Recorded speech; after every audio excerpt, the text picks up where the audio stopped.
আমি elevator education থেকে Souvik sir কথা বলছি। যারা আজকে তোমরা এই ভিডিওটা দেখছো তাদেরকে আমি কতগুলো ইনফরমেশান দিই ম্যাকআউটের এমবিএ সম্বন্ধে। ম্যাকআউটের এমবিএ কিন্তু তোমার full time degree, UGC recognised, এবং এটা স্টেট ইউনিভার্সিটি ডিগ্রিটা দিচ্ছে Maulana Abul Kalam Azad university of technology. এটা আগে নাম ছিল West Bengal university of technology, মানে WBUT।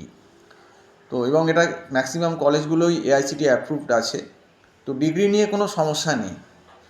এবার আসি প্লেসমেন্টের ব্যাপারে। দেখো, ম্যাকআউটের প্লেসমেন্ট কোনো দিনই আপ টু দ্য মার্ক, অন্তত ম্যানেজমেন্টের ক্ষেত্রে ছিল না। ইঞ্জিনিয়ারিংয়ের ক্ষেত্রে কিছুটা প্লেসমেন্ট হলেও ম্যানেজমেন্টের ক্ষেত্রে যখন আমরাও পড়াশুনো করেছি 2005-06-তে, তখনও প্লেসমেন্ট কিন্তু ভালো খুব একটা ছিল না আমাদের যা অভিজ্ঞতা। কারণ আমি নিজেও তো ম্যাকআউটের স্টুডেন্ট, মানে ওল্ড WBUT স্টুডেন্ট। তো সেক্ষেত্রে কিন্তু এখন প্লেসমেন্টটা আরও ডিটিরিয়েট করেছে।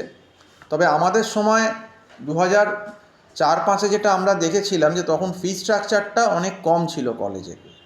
কিন্তু এখন যে তুলনায় ম্যাকআউটের একটু নামি দামি কলেজগুলো যেরকম ফি স্ট্রাকচার বাড়িয়েছে, যেমন 6,75,000, 7 লাখ, 7.5 লাখ, তো সেক্ষেত্রে কিন্তু বলবো যে যতটা টাকা তারা নিচ্ছে স্টুডেন্টদের কাছ থেকে, সেই তুলনায় কিন্তু কম্প্যারেটিভলি যদি প্লেসমেন্ট দেখছি, প্লেসমেন্টের অ্যাভারেজ দেখতে পাচ্ছি, বা যে ধরনের প্লেসমেন্ট হচ্ছে, বেশিরভাগ সেলসের কোম্পানি আনছে, সেক্ষেত্রে placement is not up to the mark এবং রিটার্ন অফ ইনভেস্টমেন্ট অত্যন্ত খারাপ।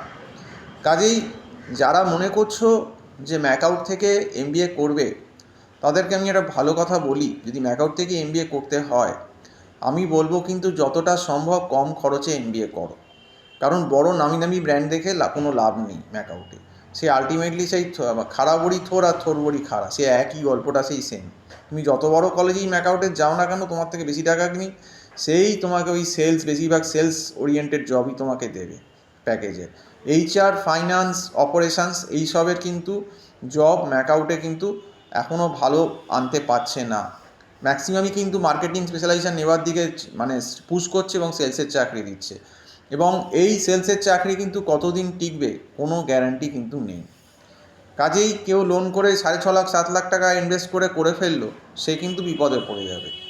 তার থেকে আমি বলবো ম্যাকআউটের যদি ম্যাকআউট থেকেই করতে হয়, ম্যাকআউটের যে সমস্ত কলেজগুলো একটু কম ফিজের মধ্যে, অন্তত 4 লাখের ভেতর, সেই রকম কলেজ থেকেই করা ভালো। কারণ আলটিমেটলি দেখবে জব কিন্তু তোমাকে নিজেকে খুঁজেই কিন্তু বেশিরভাগ ক্ষেত্রে নিতে হচ্ছে। এক্সেপশনাল হয়তো একটা দুটো জায়গায় এরা ব্যতিক্রম হতে পারে, আদারওয়াইজ কিন্তু তোমাদের নিজেদেরকেই জব খুঁজে নিতে হবে এমবিএর ক্ষেত্রে অফ ক্যাম্পাস। এবং অফ ক্যাম্পাসে কিন্তু যা দেখবে যে অন ক্যাম্পাস যা জব আছে, তার থেকে তুমি বেটার জব পাবে যদি তুমি একটু সার্চ করো, অন্তত জব প্রোফাইলটা ভালো হবে। কাজেই যারা ফাইন্যান্স নিচ্ছ, বিশেষ করে HR নিচ্ছ বা অপারেশানস নিচ্ছ, তাদের ক্ষেত্রে কিন্তু আমি বলবো যে এত টাকা ইনভেস্ট করে কিন্তু তোমরা ম্যাকআউটে এসো না। যদি আসো তাহলে কম খরচের ম্যাকআউটের কলেজে যাও। সেটা অনামি হলেও কিন্তু তুমি বাইরে অফ ক্যাম্পাসে জব পেলেও তোমার ঘাড়ে কিন্তু টাকার লোন বাড়েন, বা তোমার খরচাটা কিন্তু কম হবে। এটাই তোমাদের আজকে অ্যাডভাইস দেওয়া। তো আজকে এই অবধি বলেই শেষ করছি। সম্পূর্ণ ভিডিওটা দেখার জন্য অসংখ্য ধন্যবাদ। নমস্কার।